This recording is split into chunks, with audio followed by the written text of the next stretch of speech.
पुरणपोळी खायची इच्छा झाली की माझं मन अजूनही सरळ आईच्या स्वयंपाकघरात जाऊन पोहोचतं. पण आज फ्लोरिटेल्सकडून आलेलं रेडी टू कुक पुरण माझ्याकडे आहे.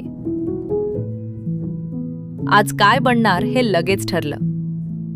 कामाच्या धावपळीत पुरण शिजवणं, वाटणं नेहमी शक्य होत नाही. अशा वेळी असा मोठा हातभार खूप उपयोगी पडतो.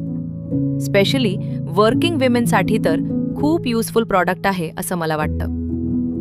तर आता गरमागरम पुरणपोळी, वरून तूप, काही मिनिटात तयार. वाह! ह्या पुरणामध्ये आपल्या पारंपरिक पोळ्यांसारखाच गुळाचा वापर असल्यामुळे त्यांची चव अगदी घरच्यासारखी लागते. त्यात प्रिझर्वेटिव्हज फ्री असल्याने आपण मनसोक्त खाऊ शकतो. तुम्हालाही तुमचं काम जरा सोपं करायचं असेल तर नक्की ट्राय करा. वेबसाईट डिटेल्स डिस्क्रिप्शनमध्ये दिलेले आहेत.